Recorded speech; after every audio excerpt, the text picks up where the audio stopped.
Bonjour à toutes et à tous. Aujourd'hui, on plonge au cœur d'un courant de pensée qui est à la fois fascinant et, il faut le dire, assez subversif, le libertinage. C'est un mouvement qui, au XVIIe et XVIIIe siècle, a vraiment bouleversé les certitudes de son époque. Et vous allez voir, son écho résonne encore très fort aujourd'hui. Voilà la grande question que pose le libertinage. Au fond, c'est ça. Jusqu'où la liberté de l'esprit peut, ou même doit, justifier la liberté des mœurs?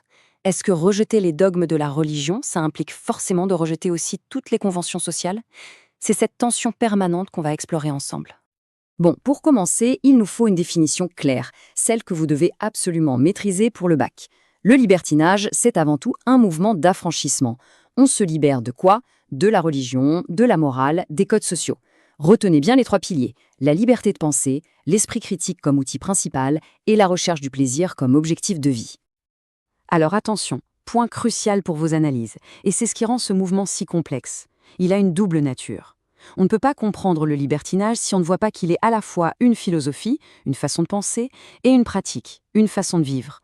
La pensée et l'action, les deux sont vraiment inséparables.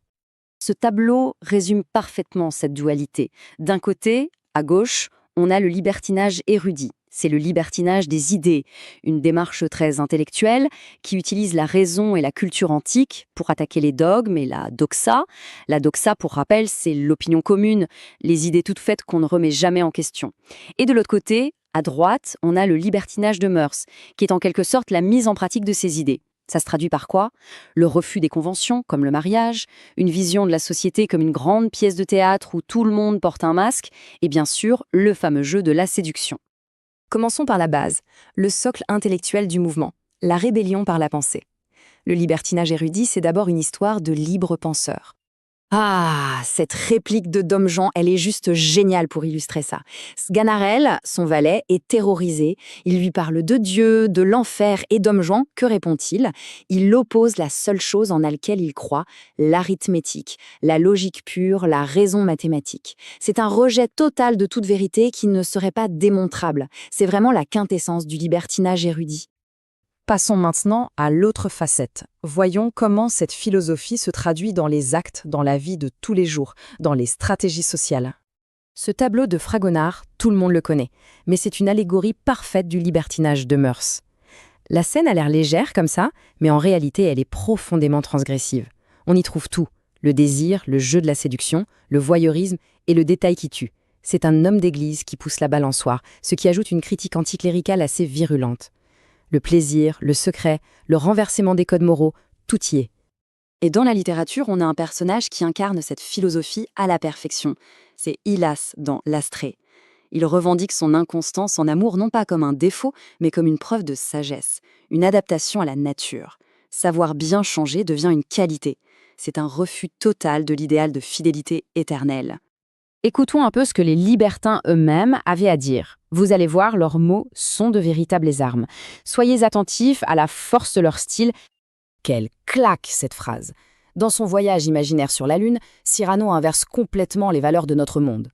Il s'étonne qu'on puisse avoir honte de ce qui donne la vie, les marques de génération, alors qu'on honore ce qui donne la mort comme une épée, les marques d'anéantissement.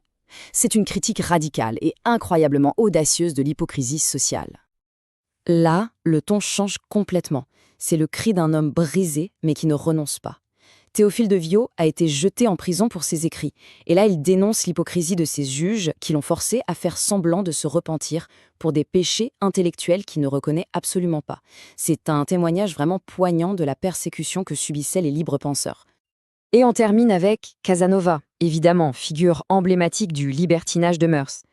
Il résume ici toute la philosophie hédoniste, avec une simplicité presque enfantine. La logique est implacable. Le plaisir existe, on ne peut en profiter que vivant, donc la vie est un bonheur. C'est un hymne à l'instant présent, un refus de toutes les promesses d'un l'au-delà. Bien, tout ça est passionnant, mais revenons à nos objectifs. Concrètement, pour l'épreuve de français, comment est-ce qu'on mobilise toutes ces connaissances de manière efficace ? Alors là, c'est votre boîte à outils pour le bac. 5 notions clés à maîtriser sur le bout des doigts. Ce sont les termes que le correcteur attend de lire dans vos copies.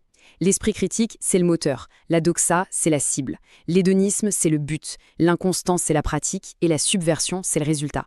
Essayez d'utiliser ces mots avec précision dans vos analyses. Ce tableau, il est super pratique pour vos révisions. Il vous permet de faire les liens entre un auteur, une œuvre et la facette du libertinage qu'elle illustre. En plus, ça vous connecte directement à vos objets d'étude, le théâtre avec Molière, la littérature d'idées avec Cyrano, le roman avec Laclos. Et notez bien la place particulière de Théophile de Viau qui incarne de façon assez tragique les deux facettes du mouvement. Juste un chiffre, pour vous donner une idée de l'ampleur du débat à l'époque, 55. C'est le nombre de pamphlets, de petits livrets, publiés pour ou contre Théophile de Viau pendant son procès. Ça vous montre bien que le libertinage, ce n'était pas juste une petite affaire marginale, c'était un vrai débat de société, violent, qui déchaînait les passions. Et on termine sur cette question ouverte. C'est une excellente problématique de dissertation d'ailleurs. Faut-il voir le libertin comme un simple rebelle solitaire, un provocateur qui finit souvent écrasé par le système, ou au contraire, est-ce qu'il n'est pas un pionnier, un éclaireur qui, en défendant l'esprit critique et l'autonomie de l'individu, a finalement préparé le terrain pour les Lumières et notre vision moderne de la liberté? La question reste ouverte. C'est à vous de construire la réponse.